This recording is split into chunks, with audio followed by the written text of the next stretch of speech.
Welcome back. ప్రస్తుత సినీ దర్శకులపై దాసరి నారాయణరావు విమర్శలు చేశారు. సినిమా కథలను బట్టి హీరో బాడీ లాంగ్వేజ్ ఉండాలన్న ఆయన హీరో బాడీ లాంగ్వేజ్ ను బట్టి కథ తయారు చేయొద్దన్నారు. పాత్రకు అనుగుణంగా తనను తాను మార్చుకున్న వ్యక్తే నిజమైన హీరో అన్నారు. చరిత్ర తెలుసుకోవడం చాలా ముఖ్యమైన దాసరి చరిత్ర తెలియని వారు ఎన్టీఆర్ అంటే జూనియర్ ఎన్టీఆర్ అనుకునే ప్రమాదం ఉందన్నారు. ప్రసాద్ ల్యాబ్స్ లో ఓ పుస్తక ఆవిష్కరణ కార్యక్రమంలో దాసరి వ్యాఖ్యలు చేశారు.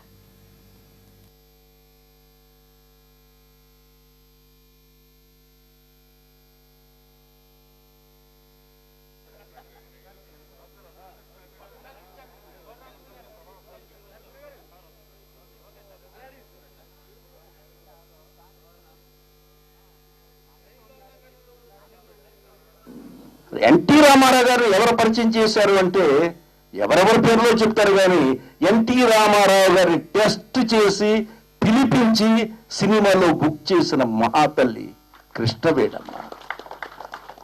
ఇది చరిత్రలో గుర్తుండదు, దాచేశారు. ఏ ఫంక్షన్ జరిగినా సినిమా చరిత్రకు సంబంధించిన ఏం జరిగినా ఎవరెవరో వచ్చి మేము చేసామంటారు. ఎవరో ఒక ఆయన పెద్ద ఆయన చెప్తాడు నేనే ఇండస్ట్రీని ఇక్కడికి తీసుకొచ్చేసానని చెప్పి. ఆయన పెద్దవారు కాబట్టి చప్పట్లు కొడతారు. స్టూడియో కట్టేసి అక్కడ తీసుకొచ్చేసామంటారు. స్టూడియోని మీకోసం కొట్టుకున్నారు, ప్రజల కోసం కాదు. ఇక్కడ ఇండస్ట్రీ వస్తుంది కాబట్టి కట్టారు మీరు. ఇలా చెప్పుకు వెళ్ళాలంటే ఎవరికి వాడే చరిత్రను మూసేస్తున్నారు. కొంతకాలం రఘుపతి వెంకయ్య గారి చరిత్రను కూడా మూసేశారు. ఆయన రఘుపతి వెంకయ్య నాయుడు నాయుని చరిత్రలోంచి తీసేశారు. ఎందుకంటే ఒక కులానికి సంబంధించింది. మరి కేవీ రెడ్డి గారి అవార్డు మాత్రం కేవీ రెడ్డి గారి పేరుతోటే ఉంది. బిఎన్ రెడ్డి గారి అవార్డు మాత్రం బిఎన్ రెడ్డి గారి పేరుతోటే ఉంది. అక్కడ కులం అడ్డు రాలా, ఒక్కచోటే కులం అడ్డు వచ్చింది, నాయుడు కులం. ఇవన్నీ ఎందుకు చెబుతున్నారంటే చాలా స్ఫూర్తిగా చేస్తున్నారు.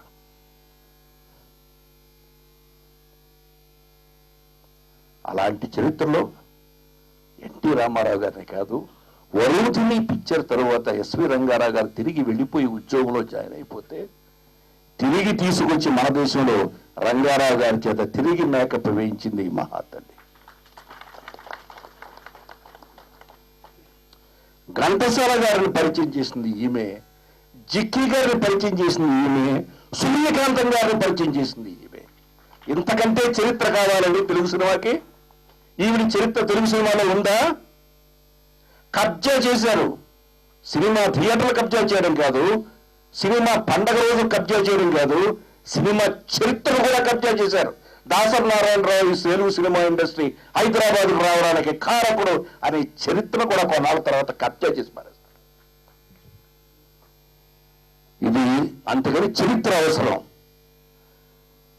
చరిత్రకారుల గురించి రాయడానికి మీపోటి మహా రచయితలు అవసరం. నేను అందుకే పోయినసారి కూడా చెప్పా, ఈ ప్రతి జర్నలిస్టు ఒక మంచి రచయిత. వీలున్నంత వరకు మీరు చరిత్రలు రాయండి, గతించిన వాళ్ళ చరిత్రలు రాయండి, ప్రస్తుతం ఉన్నవాళ్ళ చరిత్రలు రాయండి.